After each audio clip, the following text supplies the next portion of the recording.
Halo, shalom, salam sejahtera. Saya Lina Wijaya. Salam kenal, salam santun, salam takjim, salam hormat. Assalamualaikum warahmatullahi wabarakatuh. Saya mau tanggapi satu komentar dari Tanpa Batas 48. Bu Lina, jelasin dong 1 Samuel pasal 6 ayat 19. Ada apa dengan 1 Samuel pasal 6? Ada apa 1 Samuel pasal 6 ayat 19 ini? Kita lihat. Itu dimulai dari ayat 1 sampai ayat 21. Perikopnya berjudul Tabut dikembalikan kepada orang Israel, bangsa Israel berarti ya. Nah teman-teman, ada apa dengan ayat 19? Kita baca ayat yang ke-19 yang dimaksud. Dan ia, di sini Allah ya, karena huruf besar, membunuh beberapa orang Bet-Semes karena mereka melihat ke dalam tabut Tuhan dengan huruf kapital ya.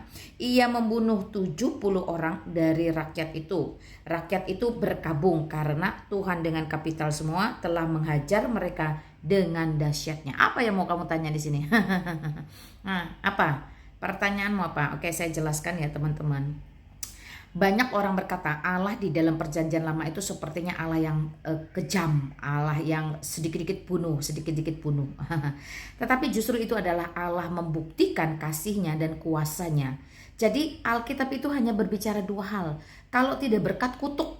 Dah selesai sampai di situ. Nggak mencelak-mencelek ke sana kemari. Dan Allah yang berkuasa, Allah yang penuh kasih itu tidak bermain-main dengan kasihnya dan tidak bermain-main juga dengan keadilannya. Di mana tabut perjanjian merupakan satu perlambang kehadiran Allah, itu tidak boleh sembarang orang sentuh, masuk, lihat, jamah. Tidak bisa. Karena pada saat itu pun seorang imam agung yang boleh masuk ke dalam ruang maha kudus itu tidak boleh bersuara dan harus tahir. Ya, dia harus benar-benar dalam keadaan bersih, kudus. Sehingga kadang kakinya itu diikatin lonceng dengan tali yang mengarah keluar. Kalau imam ini tidak kudus, ia mati dengan sendirinya karena ia berhadapan langsung dengan Allah yang hidup, bukan Allah batu, ya. Jadi kuasa Allah itu dinyatakan dengan jelas dan orang tinggal menarik mayatnya keluar. Tidak ada orang masuk ke dalam ruang maha kudus untuk mengambil mayat nabi yang tidak kudus. Tetapi kalau nabi ini kudus, bersih, tahir, ada di hadapan Allah yang kudus, ia tidak akan mengalami kematian. Jadi ketika ada orang yang lancang dengan kurang ajar ya, melihat ke dalam tabut Tuhan dengan sengaja, Allah jelas menunjukkan kuasanya. Jadi sekali lagi Alkitab hanya berbicara tentang kutuk dan berkat. Kalau kamu kurang ajar, berontak, tidak sopan, tidak kudus di hadapan Allah, perjanjian lama, to the point, you nothing.